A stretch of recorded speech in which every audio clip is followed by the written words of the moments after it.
ਜਦੋਂ ਪੜ੍ਹਨ ਆਇਆ ਭਾਈ ਲਹਿਣਾ ਤੇ ਕੁਝ ਪੜ੍ਹ ਗਿਆ, ਵਾਕਈ ਗੁਰੂ ਨੇ ਅੰਗ ਬਣਾ ਕੇ ਅੰਗਦ ਕਰ ਲਿਆ। ਉਸ ਤੋਂ ਬਾਅਦ ਬਾਬਾ ਅਮਰਦਾਸ, ਅਸੀਂ ਹੋ ਸਕਦਾ ਕਹਿ ਦਈਏ ਵੀ ਮੇਰੀ ਚਿੱਟੀ ਦਾੜੀ ਗੁਰੂ ਅੰਗਦ ਸਾਹਿਬ ਨੂੰ ਜੇ ਮਤਲਬ ਮੈਂ ਹੋਵਾਂ ਉਸ ਥਾਂ ਤੇ ਮੈਂ ਆਪਣੀ ਬਜ਼ੁਰਗੀ ਦਾ ਦਾਵਾ ਬੰਨ੍ਹਦਿਆਂ ਵੀ ਤੇਰੇ ਨਾਲੋਂ ਕਾਕਾ ਅਸੀਂ ਸਿਆਣੇ।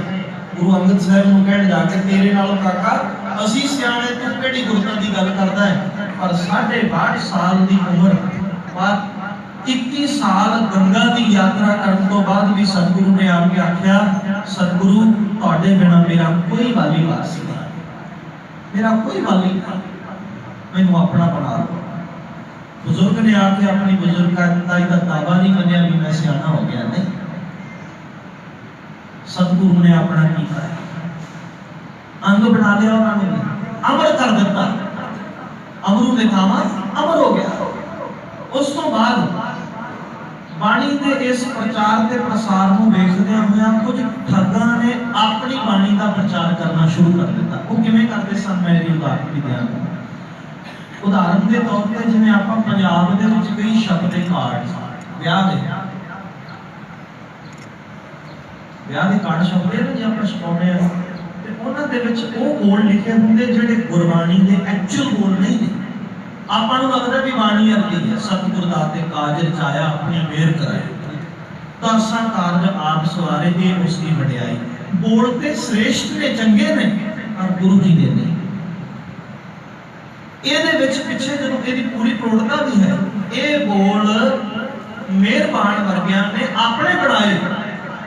ਔਰ ਉਹਦੇ ਵਿੱਚ ਇਹ ਮਿਹਰਬਾਨ ਵਰਗਿਆਂ ਦੀ ਬਾਣੀ ਹੈ, ਰਾਮ ਰਾਈਆਂ ਦੀ ਬਾਣੀ ਹੈ, ਇਹ ਉਧਰਲੀ ਧੀਮਲੀਆਂ ਦੀ ਬਾਣੀ ਹੈ, ਜਿਨ੍ਹਾਂ ਨੇ ਗੁਰੂ ਰੂਪ ਹੋ ਕੇ ਆਪਣੀ ਪੂਜਾ ਆਪ ਕਰਵਾਉਣੀ ਸ਼ੁਰੂ ਕਰ ਦਿੱਤੀ ਸੀ, ਪਰ ਸਾਨੂੰ ਨਹੀਂ ਪਤਾ ਲੱਗਾ।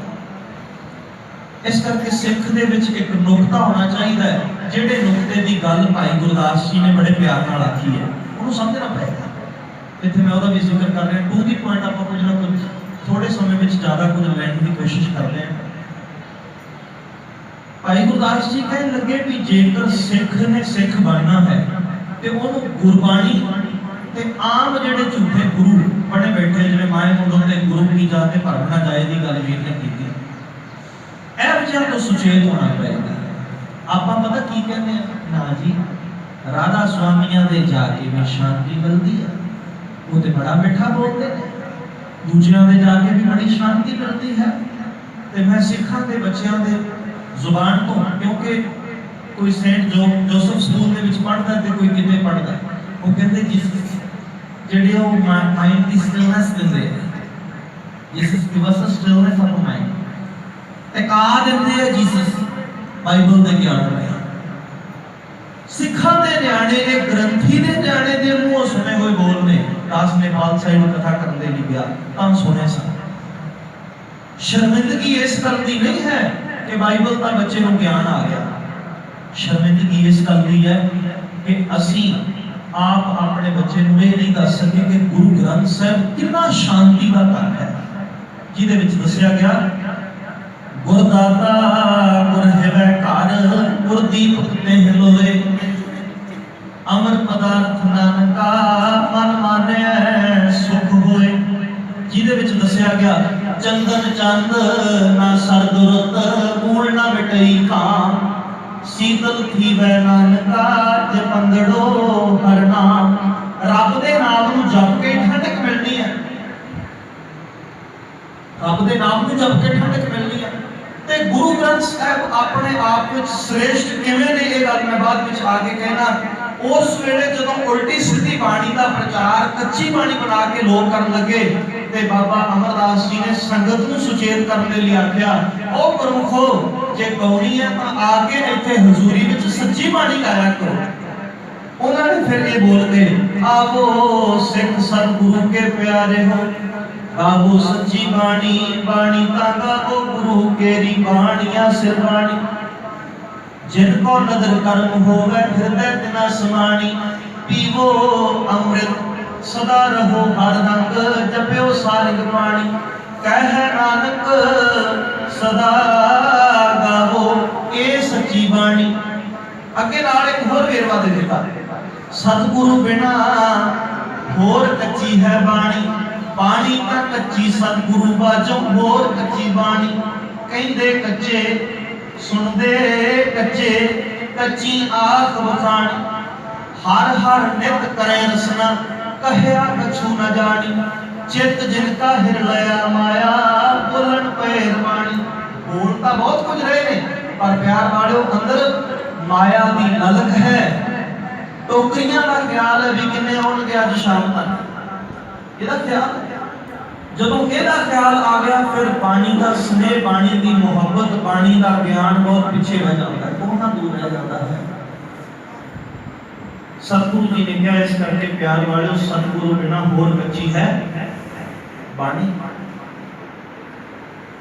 पक्के रूप दे विच पोथी एक दूजे नूं दिंदे गए ਆਪਾਂ कुछ ਗੱਲਾਂ ਜਿਹੜੀਆਂ ਨੇ ਦੇਖੋ ਇਹ ਭਾਵੇਂ ਕਿਸੇ ਨੂੰ ਚੰਗੀਆਂ ਨਾ ਲੱਗਣ बचपन तो लैके अपना भी गुरु ग्रंथ साहिब पातशाह जी के नाल ही एक सांझ करन दा इको एक नाता जिंदगी दे विच बनाया कि गुरु तो बिना गुर बिन दूजा नहीं कोई गुरु तो बिना दूसरा है ही कोई नहीं जग विच इको एक नुकता सानू सारियां नूं सिखाया गया सिखां नूं सिखाया गया प्यार वालों जिस वेले सतगुरु गुरु अमरदास साहिब पातशाह जी नूं गुरता गद्दी प्राप्त हुई उस तो बाद भाई जेठे ਨੂੰ ਵਾਰਿਸ ਚੁਣ ਲਿਆ क्योंकि ਬਾਣੀ ਦੇ ਗਿਆਨ ਦੇ ਉੱਪਰ ਚੱਲਣ ਵਾਲਾ ਸੀ ਜੇਠਾ ਦਿਨੋਂ ਦਿਨ ਤਰੱਕੀ ਕਰ ਰਿਹਾ ਸੀ ਜੇਠਾ ਗੁਰੂ ਰਾਮਦਾਸ ਸਾਹਿਬ ਬਣ ਗਿਆ ਇਸ ਸ਼ਬਦ ਦਾ ਤਿਲਕ ਦੇ ਦਿੱਤਾ क्योंकि ਸ਼ਬਦ ਨੇ ਸਵਾਰਿਆ ਸੀ ਜੇਠਾ ਰਾਮਦਾਸ ਸੋਢੀ ਤਿਲਕ ਦਿਆ ਗੁਰ ਸ਼ਬਦ ਸੱਚ ਨਿਸ਼ਾਨ ਦਿਓ सच्चे शब्द का निशान अजकल कई बार सिखां दे मत्थियां उपर लाल टिक्के मिल जाते शब्द के निशान जिन्हें कोई शब्द है वो लाल निशाना की जरूरत नहीं है प्यार वाले तीन मुख टिक्के निकले जिन मन सच्चा नाम गुरु नानक बाबा जी ने कोई टिक्का नहीं लाया पर उन्होंने अपने आप के सिरमौर टिक्का है टिक्के का मतलब होता है सिरमौर दिखता है जगत को पता है कि गुरु बाबा नानक शब्द के नाल फेमस है शब्द के नाम हट चमड़ी पूरा नहीं की शब्द गुरु सुर तो चेता तो शुरू हो और ये सारा संकल्प दुनिया के विच ऊंच ते नीचता को खत्म करने लिए किया गया किवें मैं 1173 तो शुरू होया बाबा शेख फरीद जी का पावन पवित्र श्लोक है फरीदा मन मैदान कर टोए टिबेला अगे मूड़ ना आवई दोज़ख संदीपा कहते अगे तेरे मूल तो भी अग च नहीं तेनों मरना पेगा सड़ना नहीं पेगा जेड़े सेक नाल तू तप रहा ये ऊंचता ते नीचता दे करके तैं आप पैदा कीता मन ने पैदा कीता गुरु ने नहीं पैदा कीता रब ने नहीं पैदा कीता क्योंकि रब की है खुलक नाम खुदाया आतिश दुनिया रब ते बर्फ दा घर है ठंडक दा घर है शांति दा घर है ते अग ते दुनिया है आतिश दुनिया का मतलब है दुनिया अग है ਅਸੀਂ ਕੀ ਕਰਦੇ ਹਾਂ ਅਸੀਂ ਦੁਨੀਆ ਨੂੰ ਵੇਖ ਕੇ ਆਪਣੇ ਕਾਰਜ ਗੁਰੂ ਵੱਲੋਂ ਪਰਦਾ ਪਾ ਕੇ ਕਰਦੇ ਹਾਂ ਪਿਓ ਆਪਣੀ ਧੀ ਦੇ ਸੁਹਾਗ ਨੂੰ ਉਜਾੜਨ ਦੇ ਲਈ ਟੇਬਲ ਦੇ ਉੱਪਰ ਚੁਆਈ ਦੀ ਸੇਵਾ ਦੇ ਵਿੱਚ ਭੋਜਨ ਪਰੋਸਣ ਲੱਗਿਆ देर नहीं करता हूँ पता है कि जहर है ये मेरी धी का सुहाग उजाड़ सकता है पर फिर भी हो सकता है लोग चाहिए यही है घोर अंधार प्यार वाले 1173 तो लेके बाबा नानक सतगुरु साहबान ने जिन्नियां भी थावां दे ऊपर 50,000 किलोमीटर का सफर तय करके डॉक्टर हरजिंदर सिंह दलगीर के अनुसार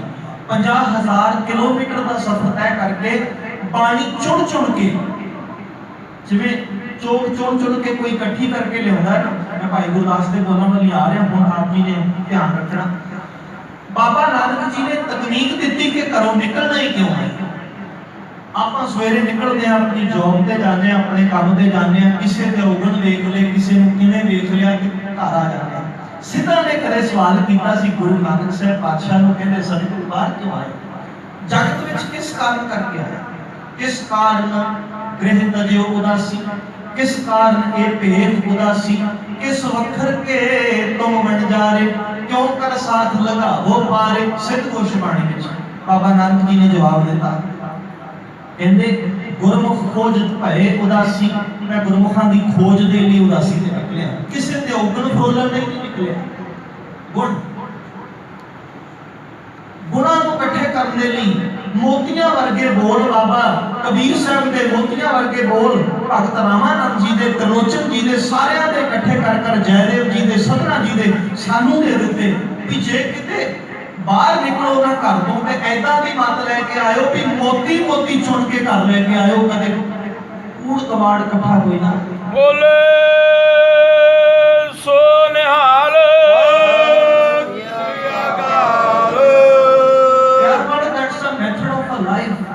एक तरीका है जिंदगी जीवन का, ढंग है अपने जीवन को सफला करने का, जागरूक करने का, चेतन करने का, टिकाने लेके आना, टिकाना धुर दे नाल जुड़ जाना, धुरना। पर की पा गया साडे लोकां ने ग्रंथ नाल न्याय नहीं करता। पर मैं पहला इस तो ही जिहड़ी भाई गुरदास जी की चर्चा कर रहा सा जरूर करांगा। भाई गुरदास जी कहने लगे जे किसी चंगे बनना है ना सियाने बनना है टेक्निक को याद रखा। जैसे अनुचर नरपत की पछाने भाखा बोलत वचन खिन पूजा मिट देखी। अनुचर का मतलब होता है सेवक।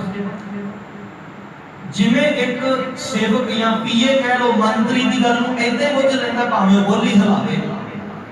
सिख का फर्ज है को अपने गुरु की गल नूं जानदा होवे, ओदे एक शब्द अंदर वसिया होवे, ये मेरा गुरु कहंदा है नहीं कहंदा। अगली गल बहुत प्यारी कहते जैसे जोरी परख जानता है रत्न की देखते ही कहे खरो खोटो रूप रेखी। तुसी ते मैं लड़ पोगे आ सोना है, तुसी आखोगे नहीं, मैं आखांगा दावा बनना सोना है। आपा न्याय कराना होवे क्यों ना आपा जोरी कोले चले जाए। असी लड़ते हैं आ करना चाहिए कि नहीं करना चाहिए, आ खाना चाहिए कि नहीं खाना चाहिए, पूजना चाहिए कि नहीं पूजना चाहिए। असी जोरी कोले आके कदे पूछे नहीं, आपस में लड़ लड़ के चुप हो जाते हैं। इस करके जैसे जोरी परख जानत है रत्न की